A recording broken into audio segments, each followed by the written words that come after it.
Hi అండి. ఈరోజు మనం తెలుగు ముచ్చట్లలో ఓరుగల్లు పాఠ్యభాగ సారాంశాన్ని నేర్చుకుందాము రండి. ఉద్దేశం: తెలంగాణ ప్రాంతంలోని ఓరుగల్లు ఒకానొక రోజుల్లో అతిపెద్ద రాజ్యంగా విస్తరించింది. కాకతీయులు తెలుగు ప్రాంతాలను ఏకఛత్రాధిపత్యంగా పరిపాలించింది. ఓరుగల్లు కోట చుట్టూ పక్కల ఉన్న వేరువేరు ప్రాంతాల జీవన విధానాన్ని, స్థితిగతులను క్రీడాభిరామం గ్రంథం తెలియజేసింది. ఒకనాటి ఓరుగల్లు ప్రాంత వ్యవహారాలను తెలుసుకోవడానికి ఈ పాఠం ఉద్దేశింపబడినది. ప్రస్తావన: వినుకొండ వల్లభరాయుడు అను కవి రచించిన పద్యరచన క్రీడాభిరామం.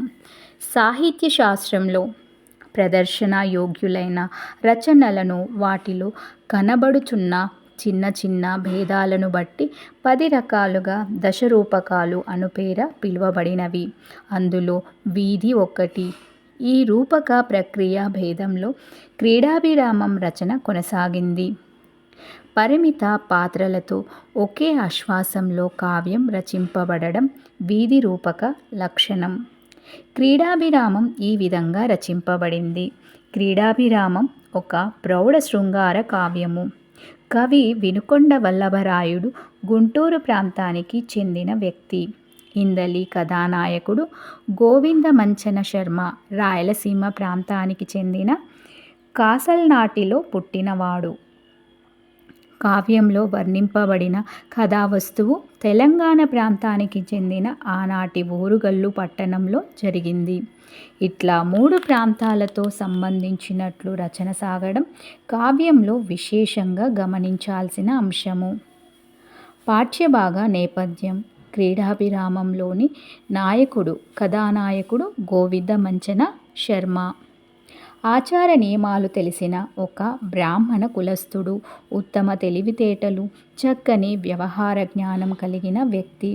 శృంగార ప్రియుడు. వివిధ ప్రదేశాలు తిరగడంలో ఆసక్తి కలిగినవాడు. విలాసవంతమైన జీవితానికి అలవాటు పడిన ఇతడు రాయలసీమలోని కాసల్నాడు ప్రాంతం నుండి తెలుగు ప్రాంతంలోని ఏకశిలా నగరానికి వచ్చి కొంతకాలం నివాసముండెను. ఆ సమయంలో మంచన వేశ్యవృత్తిలో జీవనం గడుపుతున్న కామమంజరి అను స్త్రీని ప్రేమించెను. ఆవిడ కూడా అతన్ని కోరుకుంది.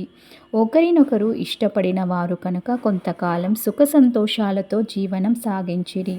ఇంతలో కామమంజరి గర్భవతి అయ్యింది. ఈ విషయం అతనికి తెలిసేంతలోపే జీవితంలో ఎప్పుడూ కొత్తదనాన్ని, మార్పును కోరుకునే మంచన శర్మ ఆంధ్ర ప్రాంతంలోని శ్రీకాకుళంలో తిరునాళ్ళు అనగా జాతర జరుగుతుందని తెలిసి అక్కడకు వెళ్ళెను. తన ప్రయాణాన్ని గూర్చి కామమంజరికి ఏమాత్రం కూడా అతడు చెప్పలేదు. ఈ విషయం తెలియని ఆవిడ మంచన కొరకు రోజులు నెలలు ఎదురుచూసెను. తన దగ్గరికి రాక కనబడకుండా మంచన ఎక్కడ తిరుగుతున్నాడో తెలియని కామమంజరి ఆరాటపడింది, ఆందోళన చెందింది. పైగా అది వసంతకాలం. ఆలుమగలు ఒకరినొకరు తోడుగా ఉండాల్సిన కాలం. అట్లా వసంత ఋతుకాలంలో కామమంజరిని వదిలి వెళ్ళిన మంచన శర్మ గ్రీష్మ ఋతువు, వర్ష ఋతువులు అనగా 6 నెలల కాలం ఎక్కడెక్కడో తిరిగెను. శరదృతువు కాలంలో తిరిగి కామమంజరి జ్ఞాపకం రాగా ఏకశిలా నగరము చేరెను.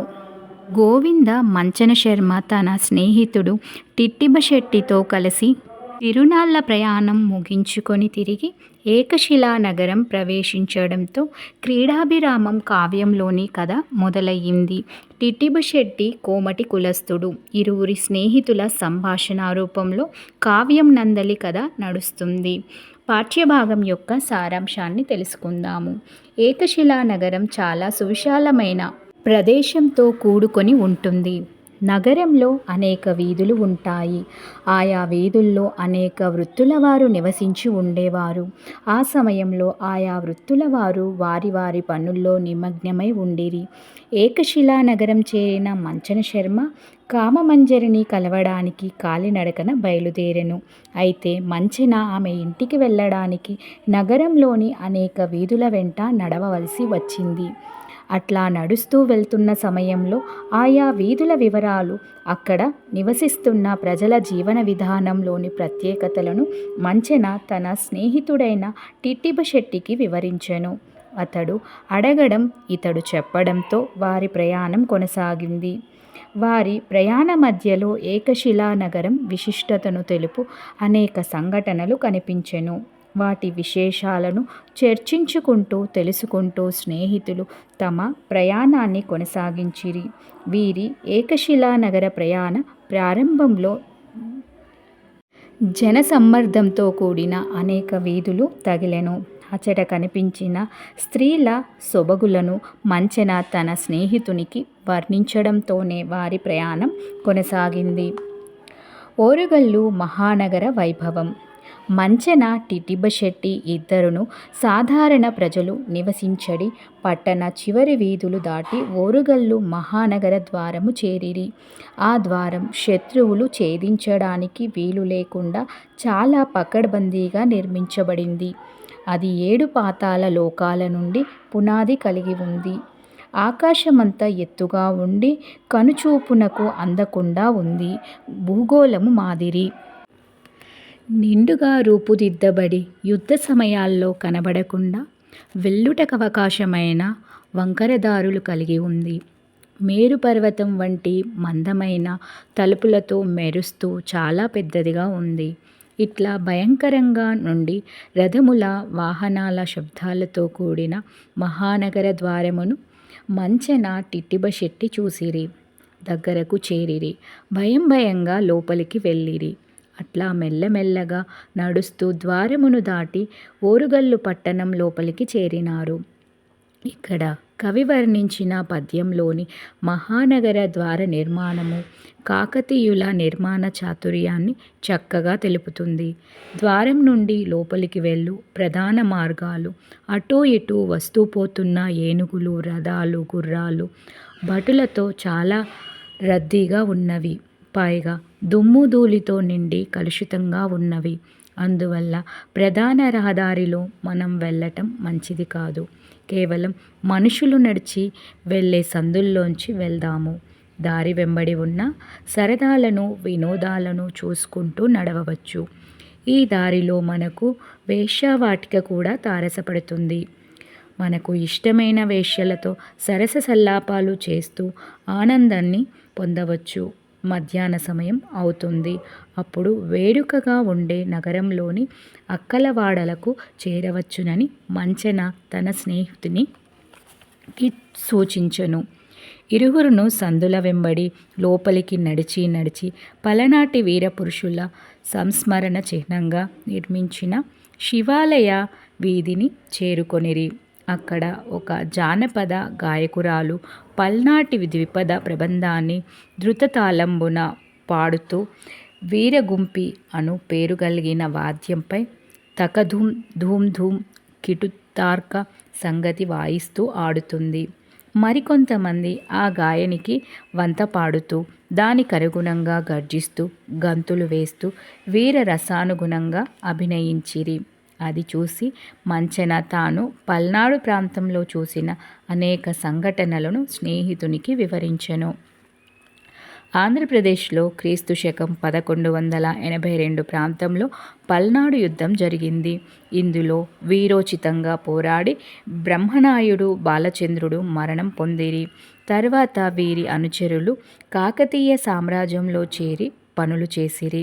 పల్నాటి వీరులు యుద్ధంలో ఓడిపోవడానికి, ఆ వంశ పరిపాలన అంతం కావడానికి నలగామ రాజు వద్ద మంత్రిగా పనిచేసిన నాయకురాలు నాగమ్మ కుతంత్రాలు, మోసపూరితంగా నిర్వహించిన కోడిపందాలు, మంచి చెడు తారతమ్యాలు లేకుండా అందరూ కలిసి చాపకూడు తిని క్రమశిక్షణ తప్పడం ముఖ్యంగా కారణాలు అయినట్లు మంచెన స్నేహితునికి వివరించెను. సైన్యంలోనున్న పురుషులు వీరోచితంగా పోరాడి మరణం చెందగా వారి స్త్రీలు మాత్రం శృంగార చేష్టల్లో మునిగి తేలుతూ దిగజారిపోయినారని కూడా మంచెన తెలిపెను.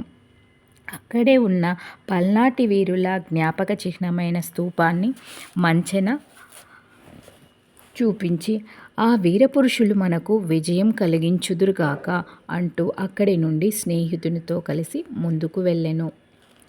ఏకవీరాదేవి స్నేహితులిద్దరూ ఎదురుగా కొద్ది దూరంలోనున్న ఏకవీరను చూసిరి. కాకతీయుల దేవత ఏకవీర పరశురాముని కన్నతల్లి సూర్యచంద్రులో కలిగినది.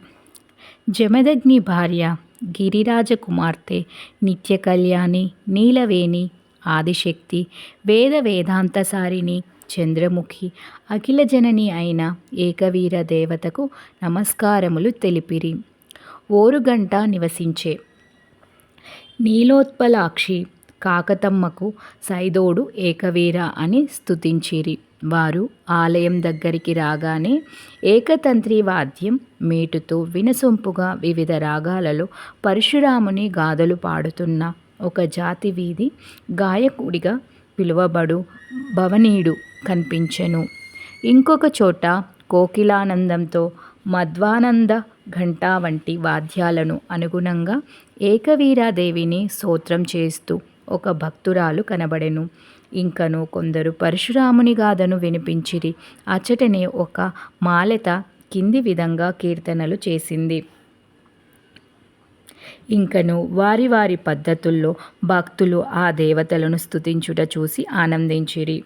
ఈ మధ్యలో వారికి సొగసుగా అలంకరించుకొని అటువైపు వస్తున్న ఒక కాపు యువతి గరును అని పిలువబడే మృదంగాన్ని పోలిన తాళవాద్యాన్ని వాయిస్తూ కామవల్లి అనగా లక్ష్మి నారాయణ ప్రణయకీర్తనలు పాడుచున్న జక్కుల పాటగత్తె వయ్యారంగా నడుస్తూ తారసపడింది. అక్కల ఆరాధనము. కొంత ముందుకు వెళ్ళగా వారికి 7 అక్కలు యక్షకన్యలు చేసే ఆరాధనా నృత్యం కనిపించింది. శరీర అవయవాలను కదిలిస్తూ యువతులు చేసే నృత్యాలు చాలా ఆశ్చర్యంగా కనిపించినవి. ఇది ఒకనాడు కురుమజాతి వారలు గ్రామాల్లో పెద్ద పెద్ద చప్పుట్లతో చేసేవిగా భావించవచ్చు. ఒక ఇంటి యజమాని సంతానం కోరి ఈ యక్షకన్యల నృత్యం ఏర్పాటు చేసి ఉంటాడని ఆనాటి వారు భావించిరి. అందులో పేర్కొనిన మానిభద్రా దేవతలు, కామవల్లి, మహాలక్ష్మి వారికి కార్యసిద్ధి కలిగిస్తారని భావించిరి. మైలారు వీరభట్టుల భక్తి. దారి మధ్యలో కనిపించిన అలజడిని చూసి టిటిబ శెట్టి ఆగి మంచెనతో అని అనగా అవి మైలారు వీరభట్టుల ప్రచండ భక్తితో కూడిన వివిధ సాహస కృత్యాలని తెలిపెను. మైలారు దేవత శివ ప్రతిరూపము. భైరవుని తోడు.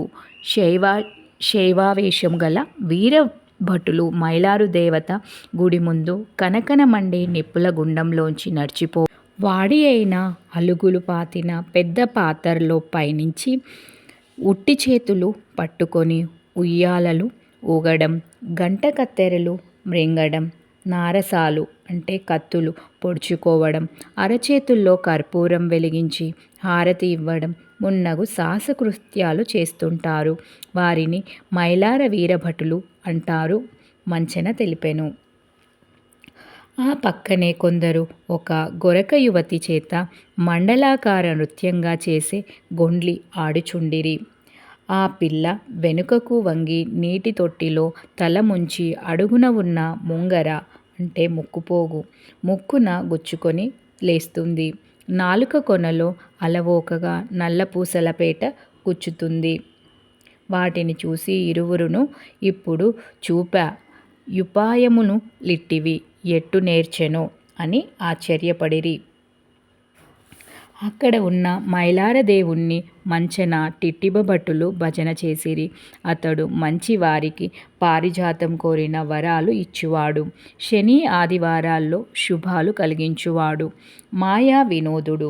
గొప్ప మహిమ కలిగిన వాడు. రాజులకే రాజు. కరుణామయుడు. పుణ్యకీర్తనుడు అయిన భైరవుని తోడి జోడు మైలార దేవు డోరుగంటి నివాసి మేలొసగుగాక అని ప్రార్థించిరి. మైలారదేవుని వద్ద జరిగే ఉత్సవంలో మద్యం తాగిన వ్యక్తులు అకరో యమ్మకరో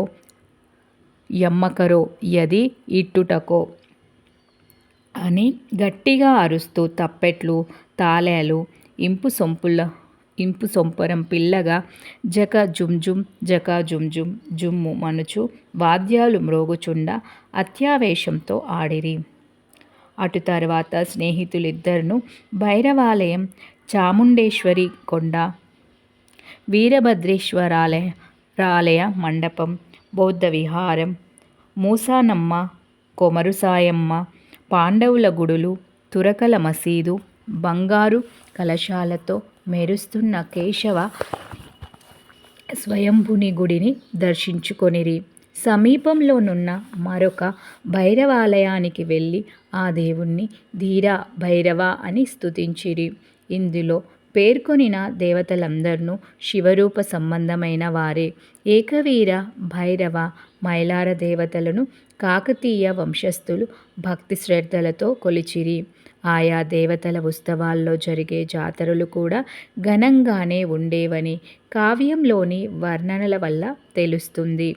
వీటితో పాటు మూసానమ్మ, కొమరుసాయమ్మ, పాండవుల గుడులు సాధారణ జనులు దర్శించుకొందురని చెప్పటం వల్ల జానపదుల భక్తిభావం వెల్లవడుతుంది. కావ్యంలో పేర్కొనిన బౌద్ధ విహారం, మసీదుల వల్ల రాజులు చూపిన మత సామరస్యం వెల్లవడుతుంది. ఆయా దేవతల దర్శించుకొనిరి. మధ్యాహ్నమయ్యింది.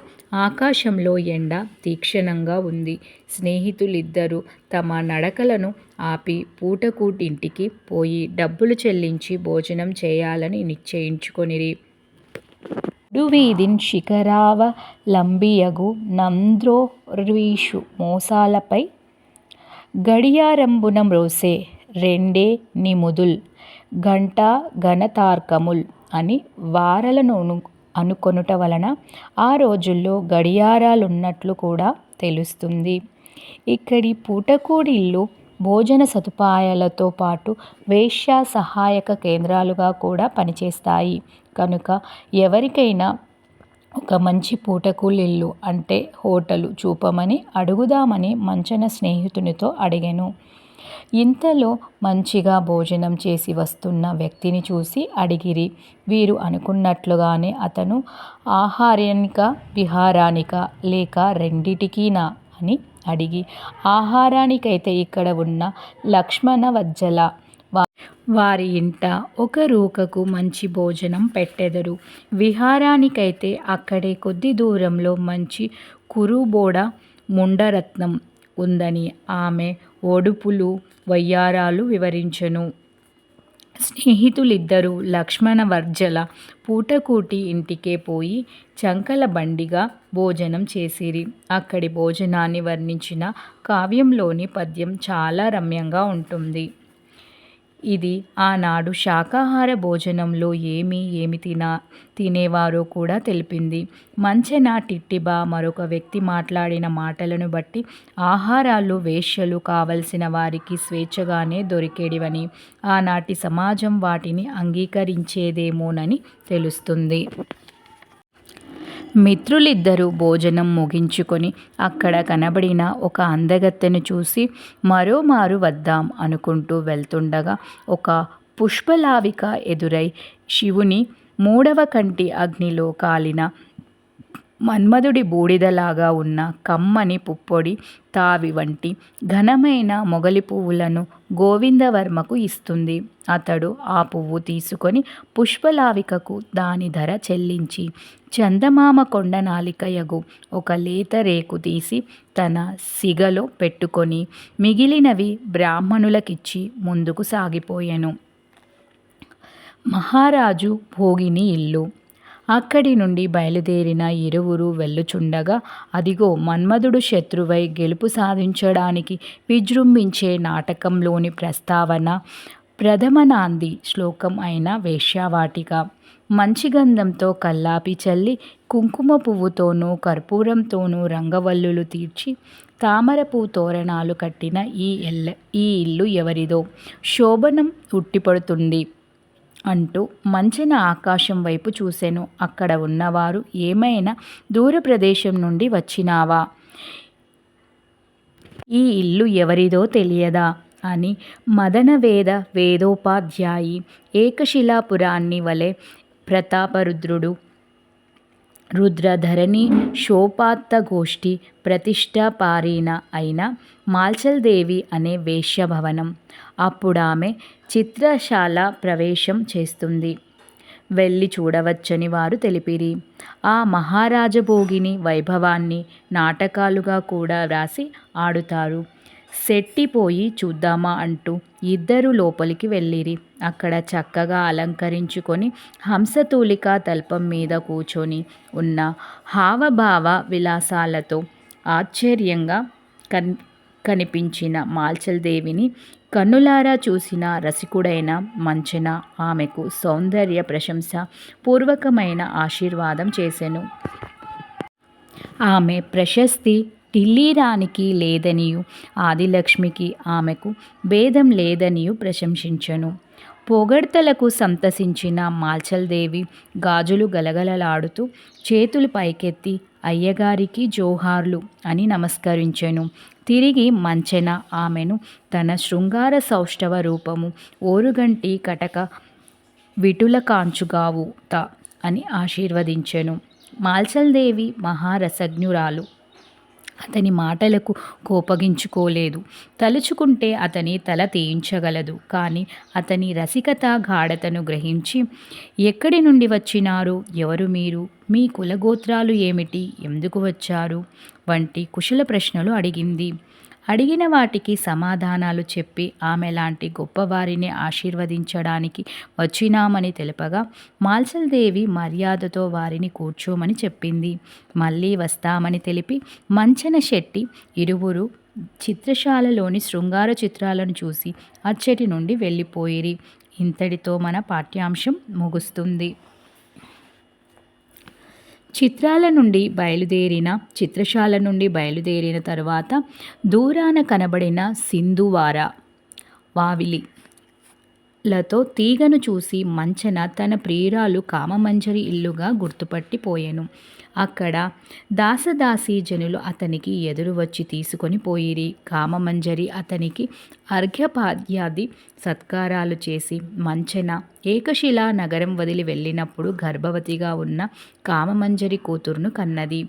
ఆమెకు యుక్త వయసు రాగానే విషయమంతా వివరించి గోవింద మంచెన శర్మ చేతుల మీదుగా వేశ్యావృత్తికి అనుమతిచ్చే ముఖుర వీక్షణం కార్యక్రమం చేయించెను. బయటకి వెళ్ళి మంచెన తనకు పూర్వం పరిచయమున్న ఏకశిలా నగరమంతయు కలియ తిరిగెను. టిట్టిబశెట్టిని మరొక వేశ్యతో వివాహం చేయించెను. అప్పుడు కావ్యకథ ముగిసింది. వినుకొండ వల్లభరాయుడు ఒక గొప్ప శృంగార కావ్యంగా క్రీడాభిరామాన్ని రచించెను. ఏకాశ్వతంగా 295 గద్యపద్యాల్లో కూర్చబడిన ఈ కావ్యంలో 80% శృంగార వర్ణనే ఉన్నాయి. ఈ కావ్యరచన ద్వారా కవి వ్యక్తికి సమాజానికి విచ్చలవిడి శృంగార చేష్టలు మంచివి కావనే సందేశాన్ని మనకందించెను. కావ్యంలో వర్ణించిన అతి శృంగార వర్ణనలు చదవడం వల్ల దాని మీద పాఠకునికి ఒక విధమైన విరక్తి, జుగుప్సా భావం కలగాలనియు భావించెను. భారతీయ సనాతన ధర్మం తెలిపినట్లు ధర్మ మార్గంలో అర్థం అనగా డబ్బు, కామం అనగా కోరికలు పొంది మోక్షానికి ప్రయత్నించడం ఉత్తమ మానవుని లక్షణమని తెలిపెను. సమాప్తం.